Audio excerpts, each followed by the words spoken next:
کوزدر چکدره امیرآباد کې د محکمه اکسایز کوزدر لخوا د نان کسٹم پیډ گاډو د رجسټریشن لپاره د ضلع په سطحه د دویم مرکز پرانیسته شوې ده چې ورسره سم د تحصیل ادینځي سره تعلق لرونکي ولس د روزانه په بنیاد د خپلو گاډو پروفایل جوړولو لپاره گاډي راولي او د محکمه اکسایز لخوا موجود عمله د فزیکل معاینې نه پس اندراج کوي. د رجسټریشن په حق د اکسایز انسپکټر خان محمد وینا ده چې د ادینځي خلکو ته تکلیف ځکه چې په دې کې د گاډي فزیکل ویریفیکیشن دی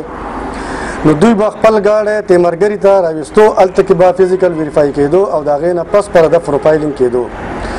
نو د عوامو د سهولت دپاره او د ادینځي خلکو په ریکویسټ باندې زمونږ افسرانو په چکدره کې یو سنټر ورکو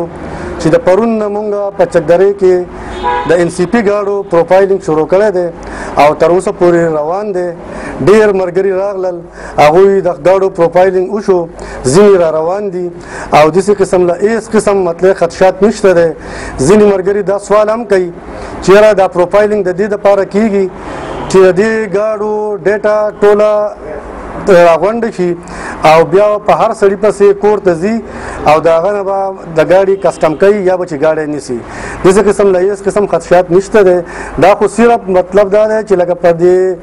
ملک کې که دهشتګردي ده یا ډکیتي ده یا سمګلینګ دی یا نور کرایم دی نو زیاتتر په NCP ګاډي یوز کیږي او په هغې کې کیږي. نو د دې وجې نه دا پروفایلینګ د شروع دی چې لکه د دې کرایم مخنیوی وشي او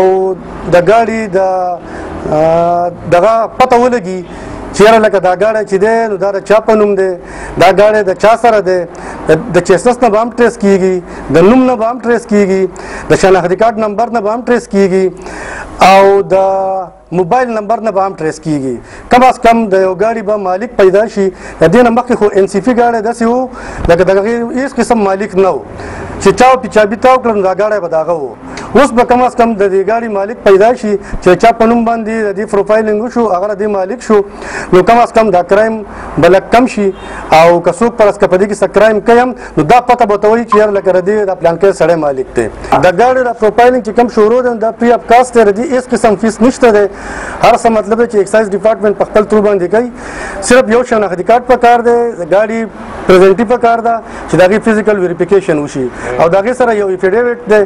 د دې نه وروسته مطلب دی چې دله به اکسایز ډپارټمنټ یو سلیپ ورکوي هغې ته موږ رجسټریشن سلیپ وایو او دغه باندې به خپل نمبر پلیټ جوړوي او هغه به ورته لګوي او په هغې باندې ارضي طور باندې په ملاکنډ ډویژن کې به ګرځي. په تحصیل ادینځي کې د محکمه اکسایز رجسټریشن په دویم مرکز مقامي ولس ته خوشحالۍ اظهار کوي ځکه چې د تیمرګري دفتر لرې پرېوځي. موږ د اکسایز ډپارټمنټ ډېر شکریا ادا کوو چې موږ له په دې ادینځو کې یو پوینټ راکړو او موږ ته یو سهولت جوړ کړو. موږ سهار راغلي وو خپل ګاډی مې رجسټر کړو اوس دا ښه ده چې خپل رجسټر نمبر شو د اکسایز سره نو که سبا له خدا نه خواسته ګاډی ورکېږي یا څه کېږي نو د هغې په ډپارټمنټ کې سرکاري حیثیت پیدا شو